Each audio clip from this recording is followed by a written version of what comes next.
Good morning, students. In the previous class, we have discussed about the androecium and the various systems of microsporogenesis. Now, in this class, we are going to discuss about the female part of the flower, that is gynecium. Okay, various types of gynecium and structure of ovule. Now, let us see one by one. Okay, so first of all, you have to know what is gynecium. Gynecium.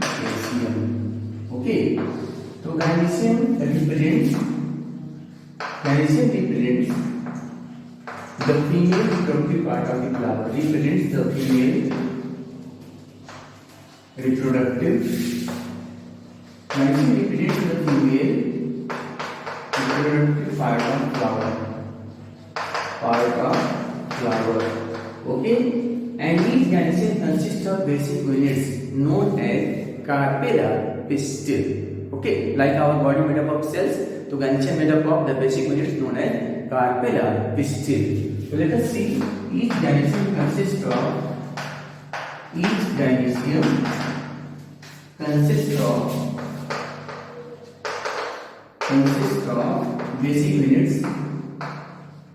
basic units called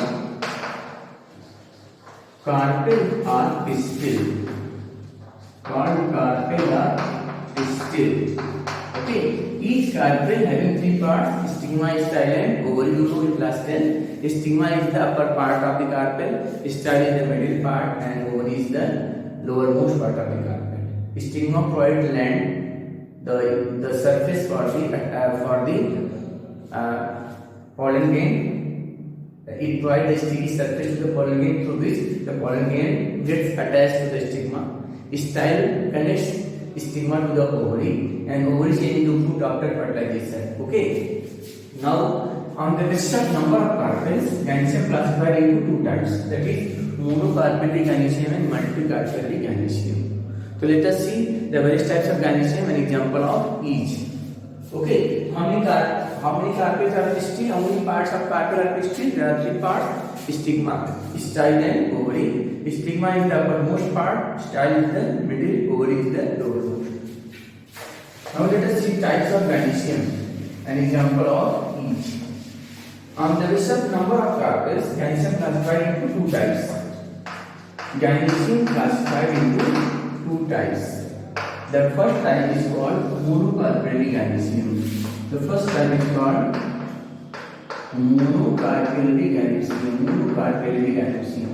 Okay, and the second one is called the multicarpellary gynecium.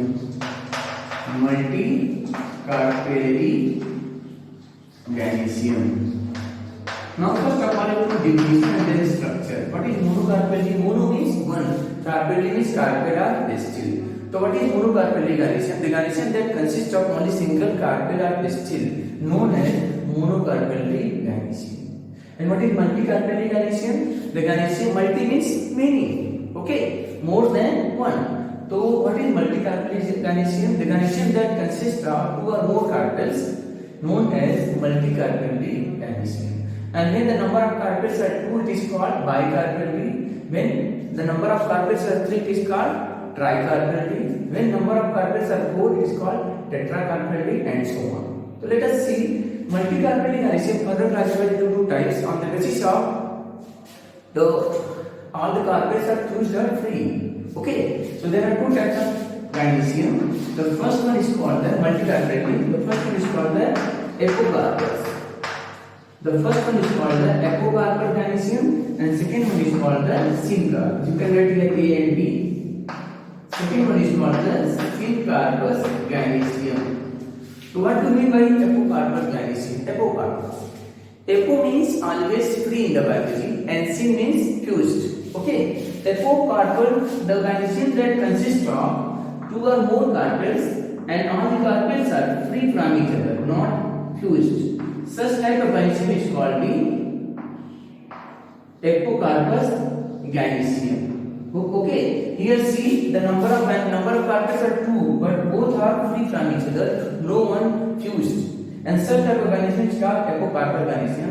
Here the number of carpels are two, it is called bicarpellary apocarpus gynecium. Okay, now let us see syncarpus gynecium.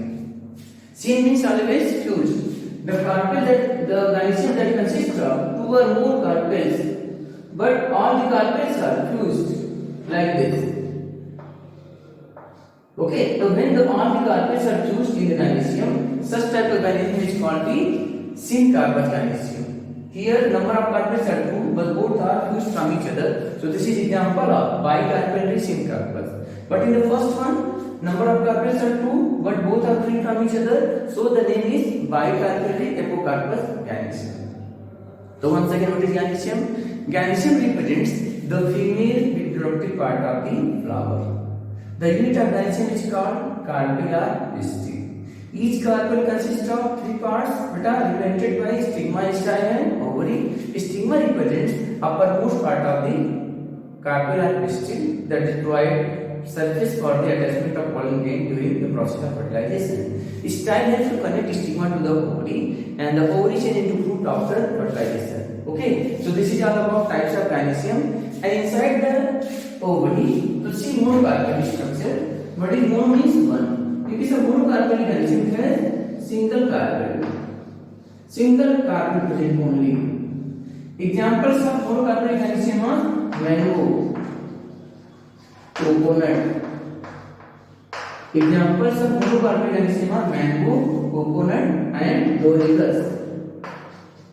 Doricus. These are examples of monocarpal gynoecium. That means number of carpels are only one. Apocarpous example in NCERT book given, that is Mycelia. Mycelia is an example of apocarpal gynoecium, and syncarpous example given in NCERT book, that is papaver. Papaver, so only pair of. Okay, so these are the examples and types of gynoecium. Now let us see inside the ovary of the carpel, it has a special structure known as ovule. Ovule also known as the female gametophyte. Now let us see the structure of ovule, outline diagram and the mature structure. Ovule. When we will see what is ovule, a specialized structure present inside the ovary. Okay, and that change into fruit after, and that change into seed after fertilization known as the ovule. Okay, so let us see the structure of ovule. This complete structure present inside the ovary. Ovule. This is the outline diagram. Okay. Then we will discuss about the mature structure. When we will see the outline diagram of the ovule, each ovule having two parts. Upper part is called the body, correct? Upper part is called body, and the stalk of the ovule is called the body and stalk. Stalk is also known as the funicle. Okay, and the point of attachment of body to the stalk is called the hilum. So this part is called hilum. So what is hilum? The point of attachment of body of the ovule with the funicle or stalk is called hilum. Okay, and inside the centrally placed, it has mass of cells, homogeneous mass of cells, and this mass of cells collectively known as the nucleus. And these cells are diploid in nature, and these cells participate in the development of the female gametophyte, that is known as the embryo sac. So first of all, we have put the outline diagram. Then we will discuss about the mature structure of ovule.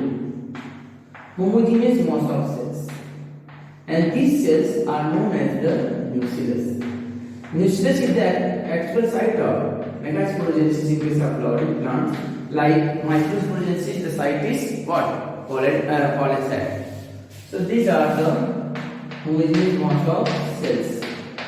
These homogeneous mass of cells known as the nucleus at the early stage of development of the female gametophyte. Okay. So let us see. This is what, and it has the two productive layers. This is outer stalk, outer integument, outer integument. Inner is called inner integument. Inner integument. The top part is called chalaza. The top part is called chalaza, and the small margin pore that is present at the bottom, that is known as the micropyle. Through these quality filters, stalk you already know, that is the funicle, and the point through which the funicle attached to the wall of ovary is called placenta. What is placenta? The specialized tissue through which funicle of the ovule attached to the wall of ovary is called the placenta. Okay, so this is all about the outline diagram of the ovule or the megasporangium. Now let us see the matured structure of ovule or megasporangium. Matured structure of ovule and megasporangium after the process of megasporogenesis. When you will see the matured structure of ovule or female gametophyte, you will see that inside this centrally placed structure is called the embryo sac or female gametophyte, correct? The centrally placed spherical structure known as the embryo sac or female gametophyte, that is the part of megasporogenesis, we will discuss later. Okay, so this top part is called the chalaza, correct? The top part is called chalaza, and the opposite part of the chalaza is called micropyle. Micropyle is a minute pore through which pollen enters during the process of double fertilization in case of flowering plants. Okay, and in the ovule it has two protective covering. Outer is called outer integument. Outer is called outer integument, and the inner one is called the inner integument. Inner integument. Both are collectively known as the wall of the ovule. Okay. Now the centrally placed structure, that is called the embryo sac. Embryo sac, also known as the female gametophyte. Female gametophyte. Inside the embryo sac, it has 7 cells and 8 nuclei. Okay. The upper 3 top cells known as the antipodal cell. Upper 3 top cells known as the antipodal cells.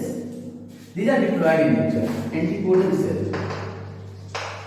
Antipodal cells. Diploid. Okay. And at the center, it has a central cell having 2 nuclei fused together. That is known as the polar cell or secondary nucleus. This is called polar cell or secondary nucleus. Secondary nucleus. Okay, and at the bottom it consists of group of 3 cells. Okay, at the bottom it consists of the group of 3 cells. The middle one is larger in size and the sides are smaller. Okay, middle one is larger in size and sides are smaller. The larger one is called the egg cell. The larger one is called egg cell. The sides 2 cells collectively known as the synergid cell. Synergid cell. And these 3 cells collectively known as the egg apparatus in case of flowering plants. Egg apparatus in case of flowering plants. So this is all about the structure of the megasporangium or the ovule. Okay. Now we are going to discuss about the megasporogenesis. Like we have discussed already microsporogenesis. Now let us see the megasporogenesis process and the various steps of megasporogenesis. Okay. So see megasporogenesis. What is megasporogenesis?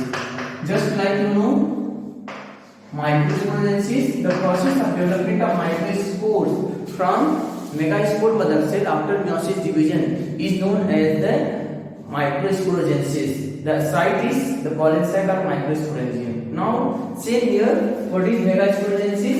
The process of development of, you can see formation of megaspores. The process of formation of megaspores from megaspore mother cells.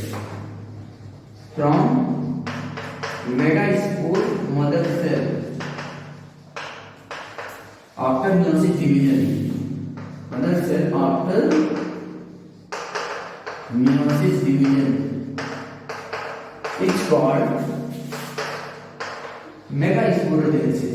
Is called mega sporogenesis.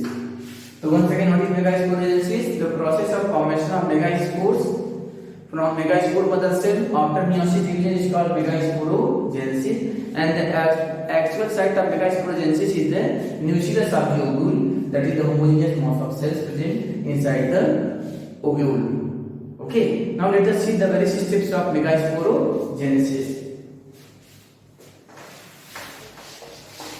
So first of all, you have to know the structure of the ovule, then steps of megasporogenesis. So see, during the development of megasporogenesis, the single cell from the nucleus become enlarged in size, known as the megaspore mother cell. So this is the mass of cells known as nucleus, correct? This is the mass of cells known as the nucleus.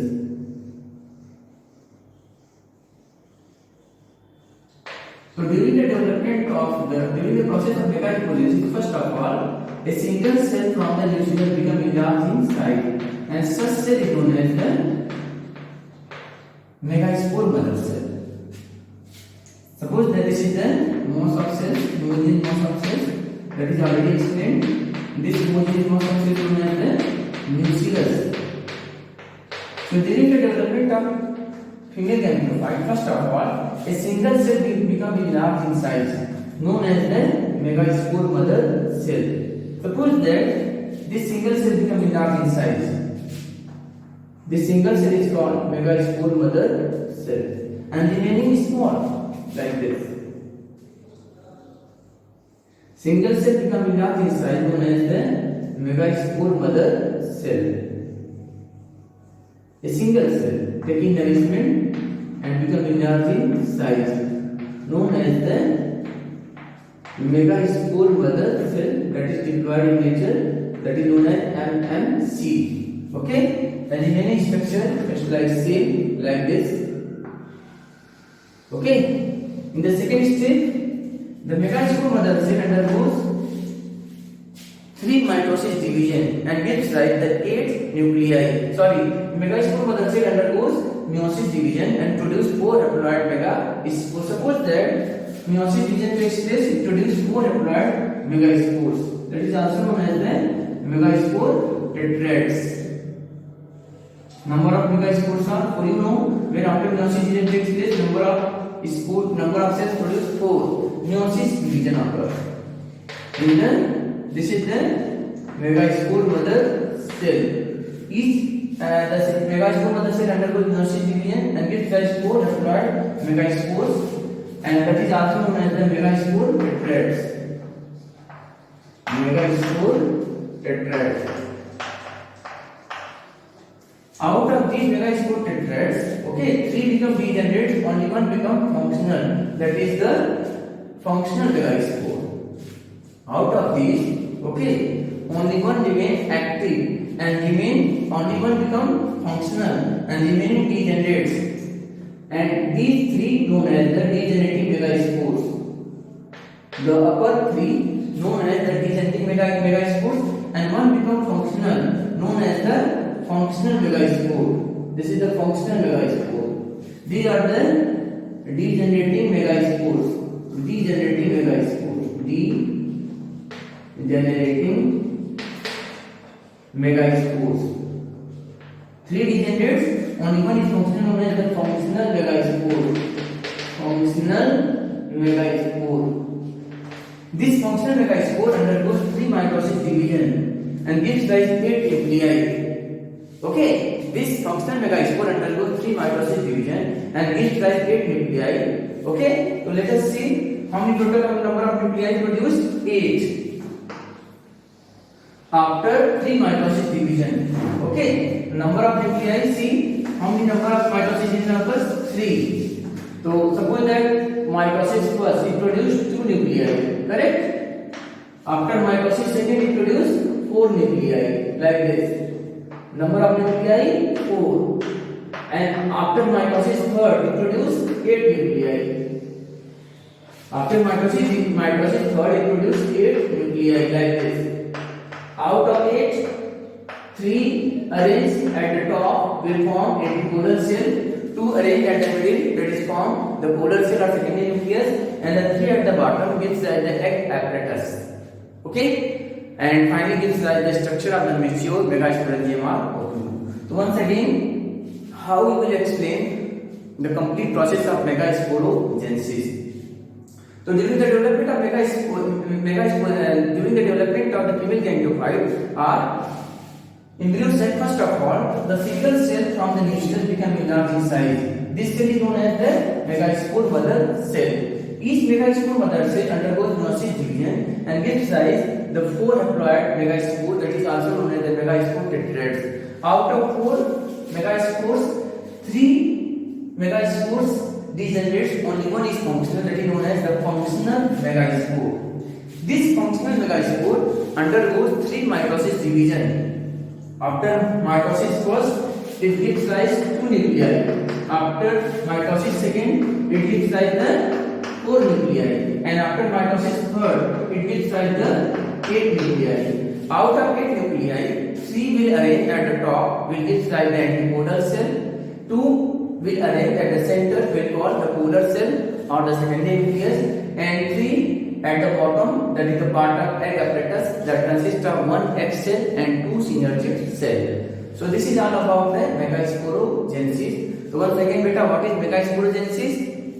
The process of development of megaspores, or you can say haploid megaspores from megaspore mother cell is called megasporogenesis.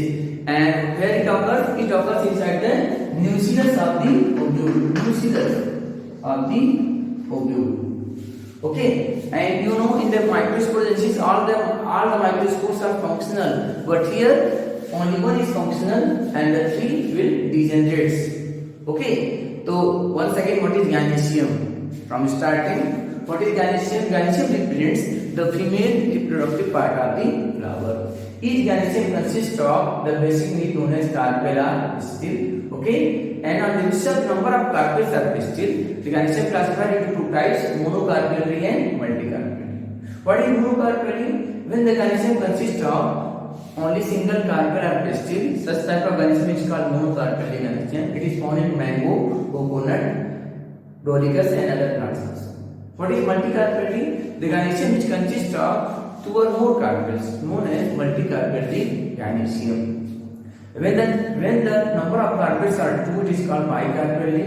When the number of carpels are 3, it is called tricarpellary. When the number of carpels are 4, it is called tetracarpellary, and so on. And multicarpellary further classified into 2 types.